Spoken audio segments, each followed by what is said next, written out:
What's up, everybody? Nick Powell's publisher of 1851.com, 1851franchise.com, here with another episode of Meet the Zor. If you haven't, please click subscribe so you can get more of these videos and learn about all the various franchise opportunities that exist in this world. Today, we're talking Spherion staffing. Coming up next.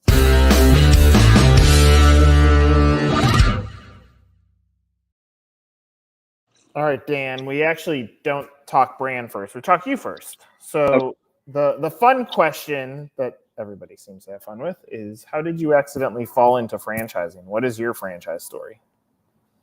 Awesome. I fell into franchising way back in 1978. It was actually my very first job was at a Dunkin' Donuts franchise. So that kind of set the pace for me. And strangely enough, my very first job after college was also with a franchise. It happened to be a medical recruiting franchise. But yeah, I've been working with franchises for many, many years, and have been an employee of a franchise, been an owner of a franchise, been a broker of franchises, and also a franchise developer captive for a franchisor. So I've seen it from a lot of angles for many years now. All right, not that it's easy to go back to 78, but go back to 78 and put yourself in the shoes of, I'm an employee working for a franchise. And I would imagine it's much the same experience today. Do you have any idea what franchise meant, and how long did it take you to actually understand, like, just how in-depth this whole industry is? Well, absolutely. I think it really took me a number of years after that. I was a 13-year-old kid at that point, so I really had no idea what a franchise really was, other than I knew that that's what McDonald's was and what Dunkin' Donuts was and Burger King. And the guy across the street worked at McDonald's. I was like, so, I mean, I was aware that there were such things called as franchises, but really I didn't understand the relationship probably until I was in college. But yeah, it's a terrific model and a great way for people to be in business for themselves. And as an employee working for a franchise, I think, you really have a leg up on a lot of people working for private companies, because the training is better, the systems are better, the technology is usually more current. So there's a lot of great things for an employee that come through working for a franchise organization, because everything is fully formed. And a lot of times in private businesses, you're kind of making it up as you go, right? Were you aware that there was, I mean, obviously you're young at that time, but are you aware that there's an owner operator? And even as you've continued on, how long did that take to materialize? Or are you sitting there thinking, I work for Dunkin' Donuts? Yeah, well, I mean, aside from being a teenage kid, I would go to my first job after college, working for a recruiting franchise. I was very acutely aware of the fact that this gentleman had put his life savings into a business. He had left a brilliant career where he was making a very high income. I knew all about him. And I mean, he became a terrific mentor to me and somebody who was really important in my career. And I was acutely aware of what he had at risk. And, it just motivated me all the more to want to try and perform for him. Yeah, and if you zoom out of that, obviously you're in the business then in staffing at that job, and I've always found this fascinating. The general public, though, if you would have said, do you understand that there's a gentleman behind this business who invested his life savings, put everything at risk, and left a career where he was making good money to do this? The reality is, majority of the public doesn't understand that there's a significant risk behind it. But in my opinion, and sometimes misaligned who we celebrate. We're perceived in franchising as chains, but the reality is it's a beautiful thing to take such a tremendous risk. Now, obviously, you're buying a shortcut with a franchise because there's proven systems in theory in line. But I'm always fascinated by this because I've been really dialed into this recently. Part of it is because when I go to a franchisor's website, and I'm like, okay, if I'm a buyer, I have no clue what franchising is. Where's my head at? Or I have a little bit of understanding just because I've been a little bit educated on it. And it's always surprised me that franchisors don't say, hey, before we talk to you about the franchise opportunity, let's talk to you about what franchising is. It always skips ahead and goes, buy my franchise, quick, fill out this form. And so it's always fascinating. Like, obviously you've been in the industry for a long time. I've been in it now for 20 years. It probably took me 10 years before I really fully understood the depths of what was happening between a franchisee and a franchisor. Absolutely. And I think you're spot on. Most general consumers who are not involved in the franchising industry don't really understand that dynamic. And quite frankly, that includes a lot of the legislature and judiciary. They don't understand it either, because they look at every franchise as some monolithic, mega corporation. And it's really not. It's a collection of small business owners is really what it is. Yeah, that's a great point. Politicians have great proof of what we're both talking about here.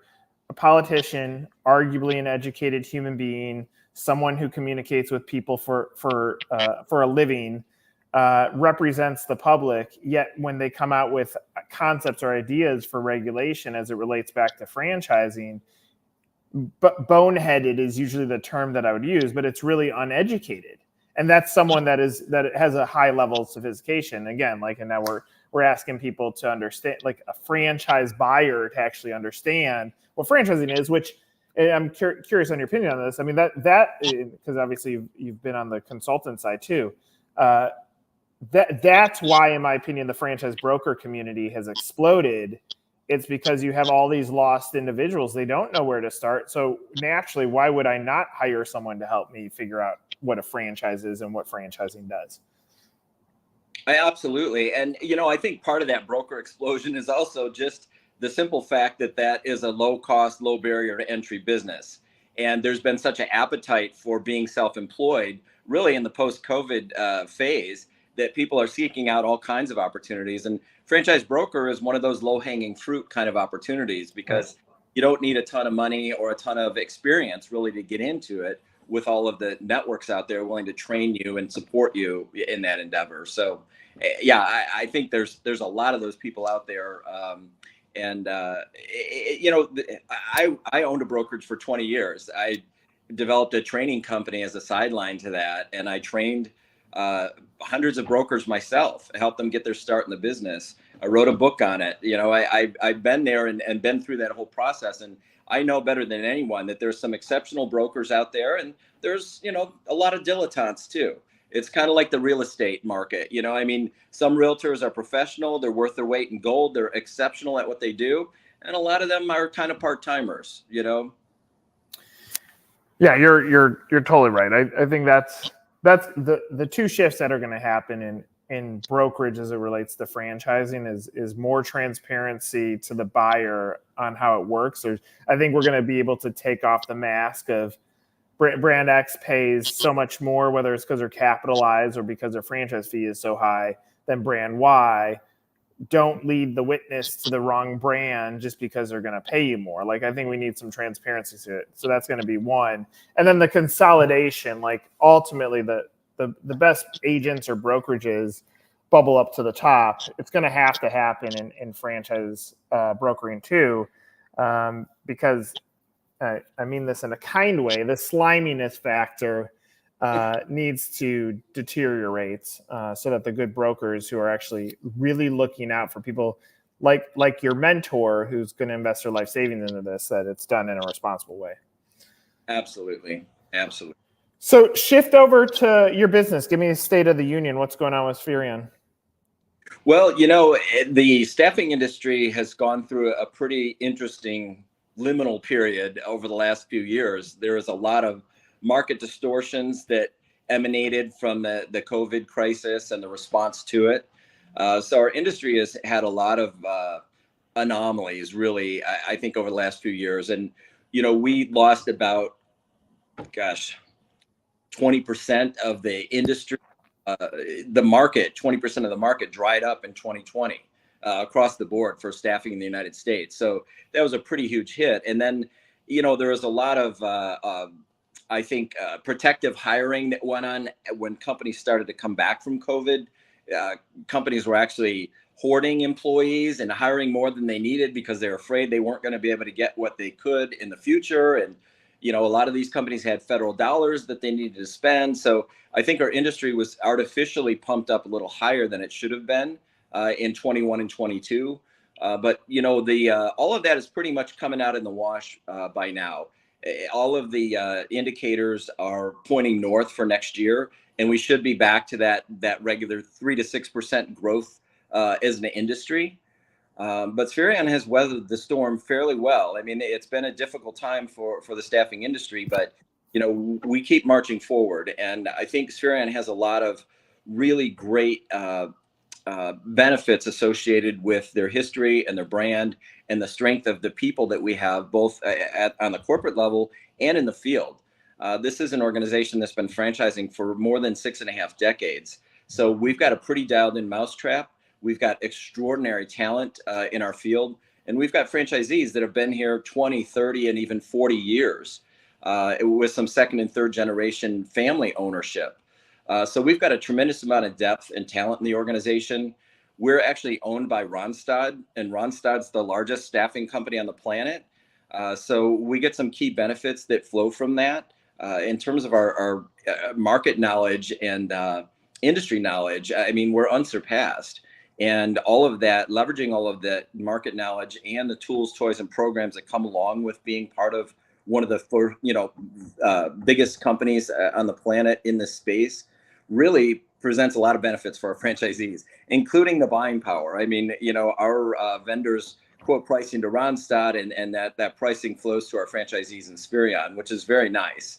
You know, we're in an industry where you have to buy certain products and job, you know, background checks and drug screening and job boards and things like that. So those kind of advantages make a real difference for our franchisees.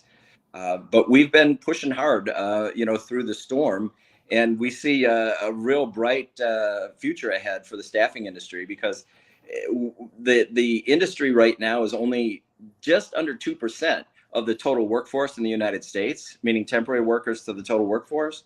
So we've got a lot of growth ahead of us. The industry continues to grow just because the market continues to expand, but our penetration rate is where the real opportunity lies in the future. And I think we've got some great things ahead for our brand and for the staffing industry. Are you still growing from a franchisee acquisition standpoint? Yes, we are, but that's something that I think is unique about the Spherion brand. The strategy here isn't to flood the zone and get as many dots on the map as possible. I mean, we're mostly interested in coverage and market penetration. So it's a little bit different. I mean, some of the other brands in the same space are very much after geography. You know, they want those dots on the map, and that's their, you know, a very, very important goal for them. For us, it's really not. We want to penetrate our markets. We want to support the franchisees that we have, and we want to make sure that they're successful. If we're covering all that and we find a great guy in a new market, then yeah, we'll open up a new shop there. But it's not our prime directive to try and get as many dots on the map as we can, which is really cool for us, because that means our franchisees are getting our focus and our attention for the ones that are already here. You know, we're not worried about the people that are yet to come. We're focused on the folks that already are in the family. And that's a huge benefit for any franchise system, because the franchisees need that support. That's what they come to you for. That's why they buy your business model. That's why they go into partnership with you. So I think that the values and the focus at Spherion are aligned properly. Is it also the protection? I mean, that's part of the magic of the business is the pure protection of your exit. Because when you've been around that long, I mean, you can build up a book of business, and I would assume have something that could be sold at the end. Is that part of the magic of being a part of a business that has such legacy? It absolutely is, depending on how much you scale it. You know, if you have a 20 or a 30 or a $40 million business, yeah, there's some nice equity in there. And the equity in a service business, of course, comes from the recurring revenue. You know, so having, you know, many tens of millions of dollars on your revenue line is going to, you know, accrue a lot of value for you in that business over the years. So when it does come time to cash out, yeah, you could walk away with a pretty nice parting gift there. But the other thing about this space is that people come into the staffing industry, and it's definitely not for everyone. I mean, which is really important for us, because most franchise brands, or a lot of franchise brands, I should say, are, they're like, hey, we can train you, we can teach you, we can get you where you need to go. That's not how we look at it. I mean, we're bringing people in that have staffing experience, that have strong sales backgrounds, that are real strong leaders. We're not just simply trying to, get everybody in and then say, okay, we'll figure out how to make them successful. We really want people to bring, certain skills to the game so that they can be successful with our model. Because as you know, Nick, I mean, a franchise is just a tool. It's a tool for making money. And, a tool in the hands of a skilled operator can do some wonderful things. And a tool in the hands of an unskilled operator can make a real mess. And we just try to avoid those messes. We want to focus on the people that we have. And like I said, our expansion plans are really built around finding people that have talent in the industry. Or quite frankly, we're working on a lot of conversions right now, where we have private mom and pop staffing agencies that don't have the money to scale up, or they don't have the technology to scale up. So they're finding all of the resources that we bring to bear for them are way more beneficial than trying to write it out on their own and avoid paying a royalty to somebody. So conversions are a big part of our strategy as well. I have a wacky question, but I've always wondered why a business like Spherion doesn't go and say, let's take on the franchise brokerage business right away, because of the amount of human beings that you're talking about, career transitions. Has that ever been, like, as you've been in this industry for at various places in different capacities, has that ever been part of the discussion? Like, we already talk with people about, like, in essence, and frankly, the reason you switch a job is probably because you're trying to acquire a little bit more wealth and inch up in the life that you're living. Has that ever been a part of the equation? You mean for Spherion? Yeah, or anybody in staffing. Have you seen that enter into the discussion of, maybe not a career in a traditional sense where you have a job, but why not go into business operations? Yeah, well, I mean, that was me. I came out of the staffing industry. I was a field vice president for Olston, and then I took a job with a privately held staffing firm to be their chief operating officer. And ultimately, after working for a private family, that convinced me that I needed to get out and start working on my own family fortune instead of someone else's. So my very first business was a franchise brokerage, which to me was just another recruiting play. I started as a recruiter. I knew that space well. It was just a highly niche, very specialized recruiting play. And it worked out very well for me. I loved it, and I thought it was fun. But after almost 20 years in the space and setting up training company, writing, franchise broker's handbook, and, I kind of had been there and gotten the t-shirt. So I moved on, but I think it's a tremendous space, and it's a great space for people with staffing experience, especially recruiting experience. I think franchise brokerage really is franchise recruiting. And that's kind of the point of the book that I published on it, is that you're really recruiting for these entities more so than you are, being more like a business broker. It's a much truer and fairer comparison to call it a franchisee recruiter. So I think it's a natural for a lot of people, but, I've never seen one of the big staffing companies want to get into that space because, quite frankly, the things that they're already good at are quite lucrative, and there's plenty of market out there. But who knows down the road? I mean, it kind of fits with the recruiting model for sure. Yeah, I've just always been curious about it because, there's going to be a pool of candidates that don't get placed in jobs for whatever reason. Well, what happens next? They're still looking for their next gig. What happens if they get educated on franchising? Is that another place of revenue? But, for another day. Well, you're seeing that expressed now in outplacement firms. Yeah. Because placement definitely is aware of the franchise brokerage groups, and they're trying to leverage that because it's just another tool in the toolbox for them to be able to offer to their outplacement clients. Yeah, that's it. That's exactly right. So, okay, so let's say someone's watched this up to this point. Is there anything else you want them to know about the business that might lean them over the edge to reach out? Yeah, well, what I'd love them to know about Spherion is if they or someone they know has a strong B2B sales background, specifically if they have staffing industry experience, for sure. But those types of people, I think, have a real possibility of not only being awarded one of these franchises, but being very successful in it as well. And I think that if you are somebody who really enjoys people, the staffing business is a terrific place to be.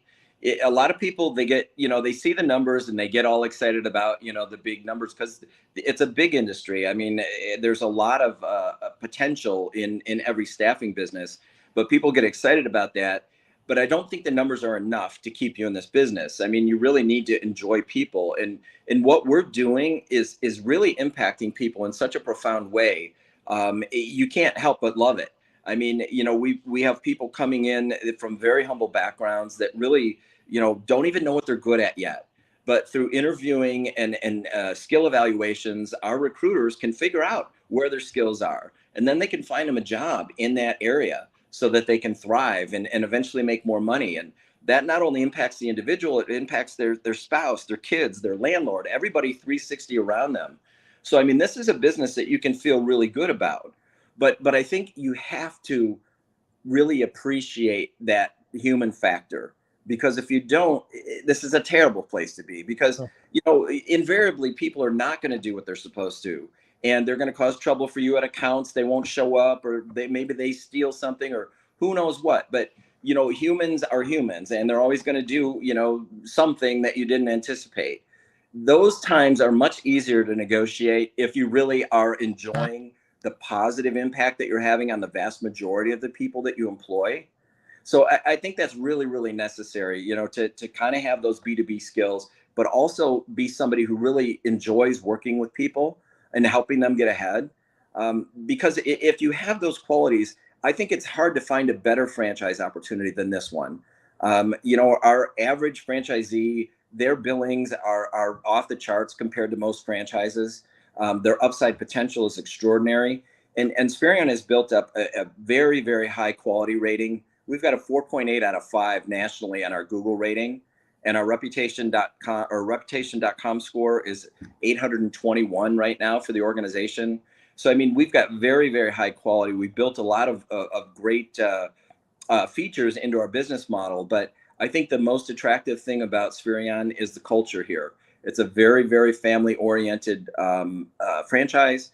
We grant very large territories to our franchisees, so they are not having border skirmishes and bickering back and forth with each other. They actually collaborate with each other. Everybody's in a peer group with like-sized and aged businesses, so they get to interface with their peers on a regular basis.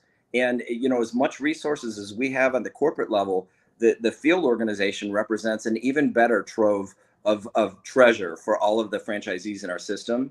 So, I mean, if people are looking for a really collaborative environment with people that really are, care about other people, yet still want to build a large business, I just think this is one of the greatest places they could be in franchising. I appreciate that dialogue. I mean, I'll say this: what I also appreciate about your answer is, if I break it down, you talked about who the person is, then what they can do. And so many franchise brands start off with how much money do you have and how much you can make. And you'll get there, but if you hate people, then it's not going to ever work out, which in turn, you supporting that franchisee that's not going to work out is just, it's a greater headache. So why not eliminate that in the way that you're and who you're looking for? So I love that. So, well, Dan, this is awesome. I love the conversation. I appreciate you doing this. Thanks for sharing some of your story with us. Hey, absolutely. Happy to do it, Nick. And, anytime I'd be delighted to talk to you. But we appreciate you and the work that you and your group are doing. I'm a big fan of your show. I love it. For Dan, I'm Nick. This is another episode of Meet the Zor.